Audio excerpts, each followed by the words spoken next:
Yang terhormat Bapak-bapak, Ibu-ibu, salam Pancasila.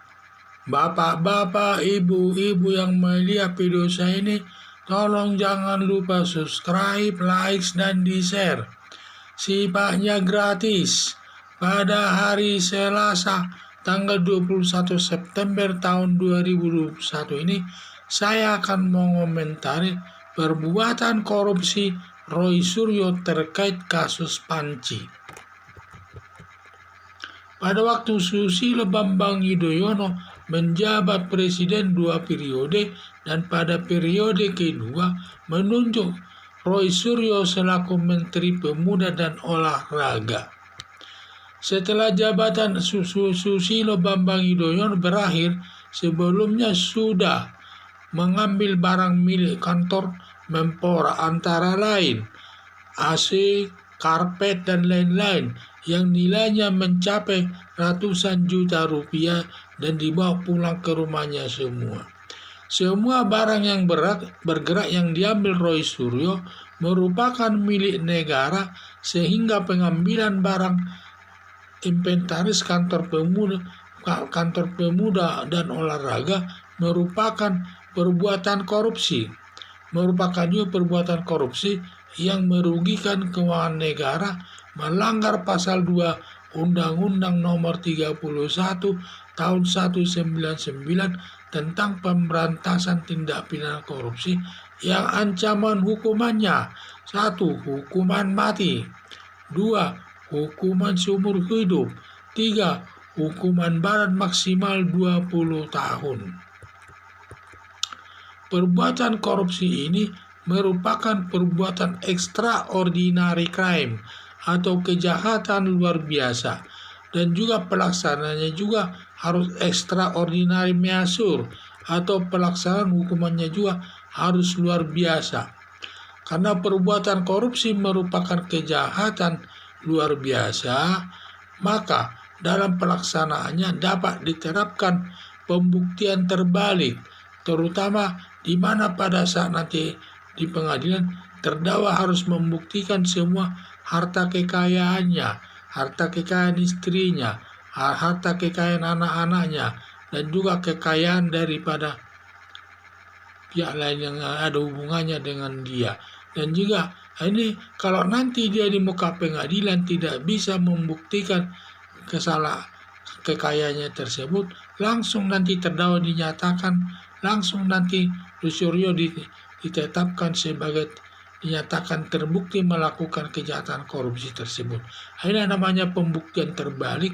Ini masih kurang dipahami masalah pembuktian terbalik itu, yaitu bahwa terdakwa membuktikan sumber semua keuangan dari hasil korupsi tersebut, baik di harta Roy Suryo sendiri, harta kekayaan istrinya, harta kekayaan anak-anaknya, dan juga koroninya.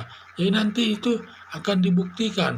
Kalau memang tidak bisa dibuktikan di muka pengadilan asal uang tersebut, maka perbuatannya terbukti melakukan perbuatan korupsi. Itulah yang namakan pembuktian terbalik tersebut dapat diterapkan kepada seseorang melakukan korupsi, termasuklah Roy Suryo. Kalau dijadikan nanti dia perkara di persidangan, dia harus diterapkan dengan istilah pembuktian terbalik. Harapan saya, salah satu aparat penegak hukum, baik dia polisi, atau jaksa, atau KPK, memproses kasus Roy Suryo ini atas perbuatan korupsi terkait dengan kasus Panci di Kementerian Pemuda dan Olahraga sesuai aturan hukum yang berlaku. Karena negara kita negara hukum, maka menangani masalah itu harus mengedepankan hukum. Jadi semua perbuatan orang itu juga harus ditindak sesuai aturan hukum yang berlaku. Hanya saya lihat Roy Suryo ini pada saat Susilo Bambang Yudhoyono menjabat sebagai Presiden RI, di mana dan menjabat Presiden RI selama 2 periode, di mana periode kedua di mana Roy Suryo ini ditunjuk sebagai Menteri Pemuda dan Olahraga. Dan setelah selesai menjabat Susilo Bambang Yudhoyono selaku Presiden RI, maka Roy Suryo pun berhenti sebelum dia meninggalkan kantor daripada kantor pemuda dan olahraga tersebut.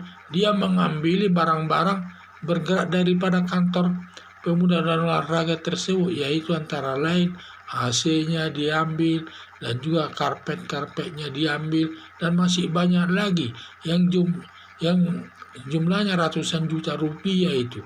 Karena itu milik negara, merupakan karena semua barang-barang tersebut milik negara, di mana barang tersebut diambil, sama juga ini perbuatan korupsi, mengambil uang negara dalam bentuk barang-barang yang dikuasai oleh negara tersebut. Sehingga harapan saya agar Roy Suryo tersebut diproses sesuai dengan hukum oleh salah satu aparat penegak hukum, yaitu polisi, jaksa, atau KPK, sehingga diproses agar tidak terulang lagi hal-hal demikian setelah selesai menjalani purna tugasnya mengambil barang-barang kantor tersebut yang berakibat merugikan keuangan negara. Jadi harapan saya supaya di Roy Suryo ini diproses perkara sesuai hukum yang berlaku. Sekian dan terima kasih.